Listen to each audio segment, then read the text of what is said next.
Assalamualaikum warahmatullahi wabarakatuh. Jumpa kembali mitra muslim dalam acara Kuldi khusus Hikayat Maqdisiyah, bercerita tentang Baitul Maqdis atau Palestina secara umum. Kali ini saya mencoba mengajak mitra muslim untuk mengenang sosok yang hampir semua dunia mengenalnya, yaitu Raja Saudi Arabia yang kedua atau yang ketiga, yang namanya adalah Raja Faisal. Raja Faisal bin Abdul Aziz bin atau Al Saud. Raja Faisal merupakan raja yang kedua atau ketiga, menggantikan kakaknya yang diasingkan karena melakukan melakukan korupsi. Akhirnya digantikan oleh Raja Faisal. Di kalangan di Indonesia, terutama yang lahir di tahun 50, 60, 70, mungkin masih mengenal sosok Raja Faisal ini karena beliau sangat dicintai oleh rakyatnya sendiri. Beliau juga telah merubah kerajaan Saudi Arabia yang tadinya ortodok, yang keterbelakangan, tapi dia bisa merubah sistem pendidikan, menghapus perbudakan pada zaman Raja Faisal. Nah, Raja Faisal apa sih kaitannya sama Baitul Maqdis? Pada tahun 1972 atau 73, kalau saya tidak salah, mohon dikoreksi, Raja Faisal pernah datang ke Indonesia saat itu. Itu dalam rangka kaitan mempersatukan umat Islam. Dalam rangka apa?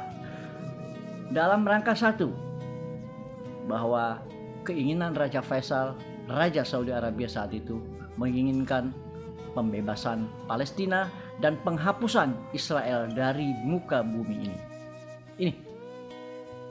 Beliau sangat cinta terhadap Baitul Maqdis.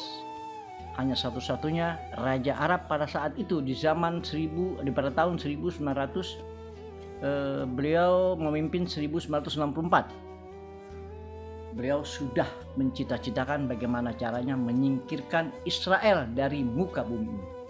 Bahkan ketika Raja Saud, ayahnya, Raja Abdul Aziz, ayahnya Abdul Aziz As-Saud, memerintah atau sebagai pimpinan atau Raja Saudi Arabia pada saat itu, dan King Abdul Aziz diberikan jabatan Menteri Luar Negeri Saudi Arabia. Pada saat itu dia sudah mengecam kepada bapaknya sendiri, bahkan ketika ayahnya Abdul Aziz mengirimkan Menteri Luar Negerinya yaitu Raja Faisal untuk mewakili dalam acara muktamar di London, dia sudah berbicara di depan PBB, di depan umum. Saat itu berkumpul seluruh dunia Islam dan dunia Eropa. Dia mengatakan hanya satu, bahwa dia perlu keadilan dan Israel harus keluar dari Palestina, dan itu adalah tanah milik Palestina, dan Israel harus dilenyapkan dari muka bumi ini. Luar biasa. Dari situlah mencuat nama Faisal bin Abdul Aziz atau Raja Faisal yang kita kenal. Kecintaan Raja Faisal terhadap Palestina memang luar biasa. Saat beliau masih muda, kemudian dia menjadi raja, bahkan menjelang wafatnya. Bahkan menjelang wafatnya juga ada kaitannya dengan Baitul Maqdis. Kita ingat Arab atau Persatuan Arab atau Koalisi Arab pernah berperang dengan Israel 4 kali. Kalau tidak salah tahun 1948, kemudian 1958, kemudian 1967 dan 1973. 4 kali berperang, walaupun 4-4-nya kalah Arab. Koalisi Arab kalah dari Israel. Tapi dana yang diberikan itu adalah dari Raja Faisal sendiri, karena Raja Faisal berkeinginan, bercita-cita bagaimana rakyat Palestina bisa memiliki tanah airnya sendiri. Itulah kehebatan Raja Faisal.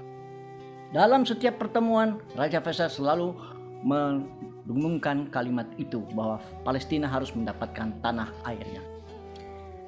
Mitra Muslim,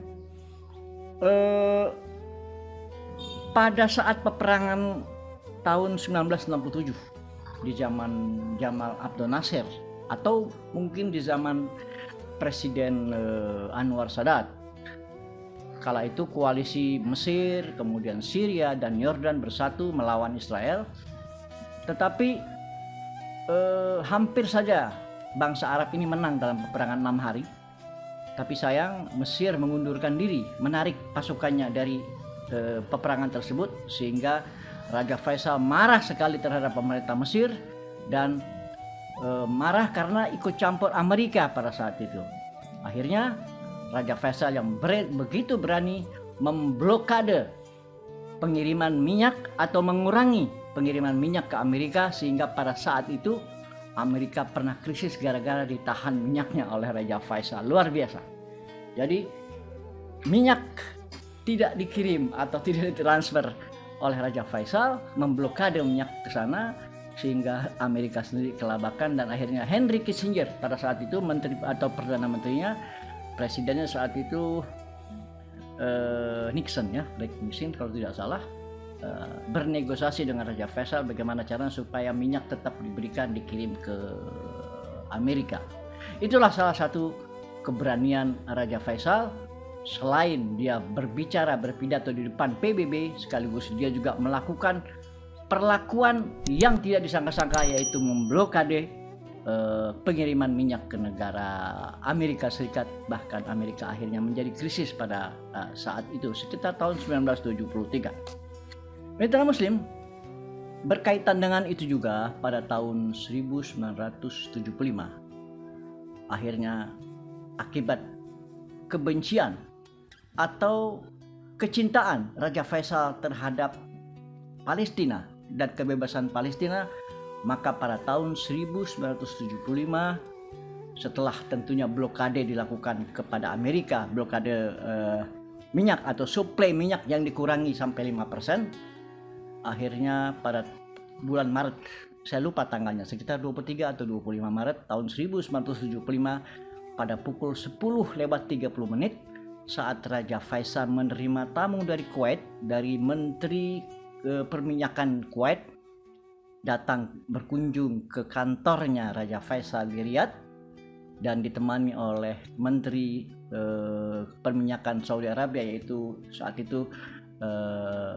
Yamani, salah seorang keponakannya Raja Faisal sendiri yang kebetulan namanya Faisal juga. Raja Faisal ditembak, terbunuh oleh tembakan dari keponakannya sendiri dengan langsung menembakkan di kepala dan di kuping sampai dengan 6 kali. Akhirnya Raja Faisal wafat di tangan keponakannya sendiri, yang kebetulan keponakannya itu baru saja pulang dari Amerika, studi di Amerika. Dan menurut kabar beberapa teori bahwa otak daripada Faisal yang si ponakan ini dicuci oleh CIA dari Amerika Serikat. Wallahu a'lam bishawab.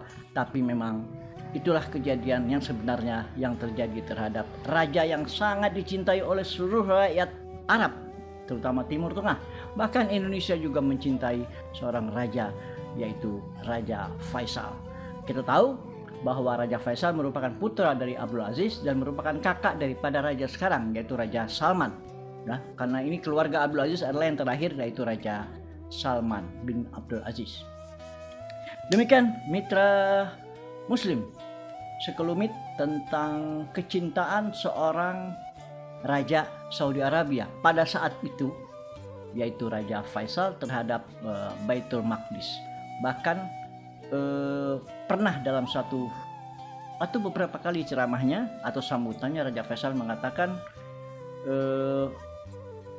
cita-citanya adalah ingin membebaskan Palestina.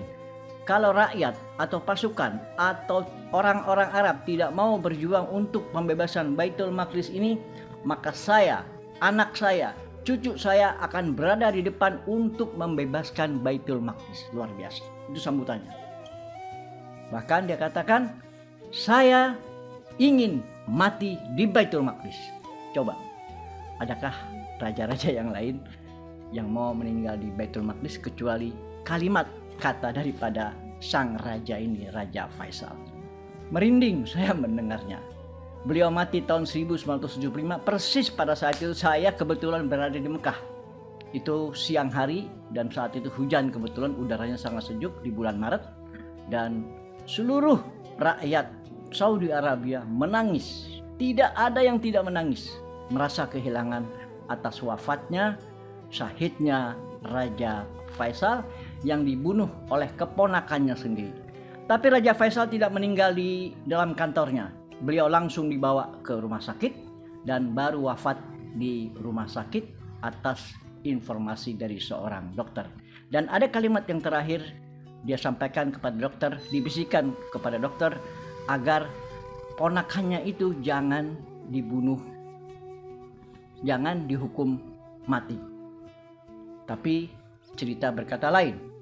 Akhirnya 3 bulan kemudian Faisal, pembunuh Raja Faisal, dihukum mati 3 bulan kemudian, persisnya di bulan Juni.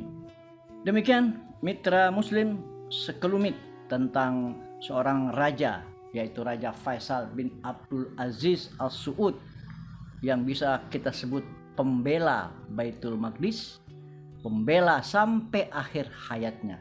Dia mencoba untuk membebaskan Baitul Maqdis, namun takdir berkata lain. Dia wafat dan meninggal di tangan keponakannya sendiri yang kebetulan baru kembali studi di Amerika. Lebih kurangnya mohon maaf, semoga bisa menginspirasi kita sebagai muslim terbesar dunia.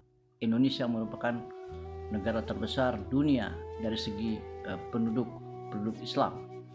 Mudah-mudahan kita sebagai umat Islam terbesar di dunia tergugah untuk bagaimana kita membebaskan Baitul Maqdis yang di dalamnya adalah Masjidil Aqsa, kiblat pertama umat Islam yang kita cintai.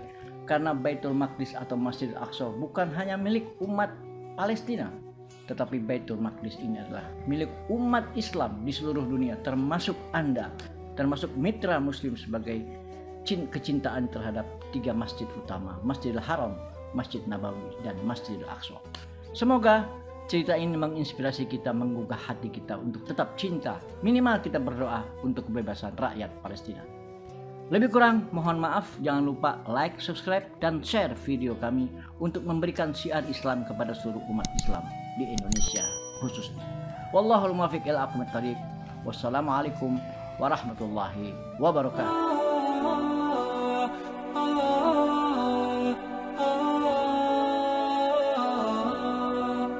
Bicara tentang sejarah Islam, yuk tonton di YouTube channel Satriani. Tentunya jangan lupa like, komen, dan subscribe. Ikuti channel Edi Hamdi. Kuldi. Kuliah bersama Edi Hamdi. Nah, jangan lupa like, Subscribe and share. sampai jumpa.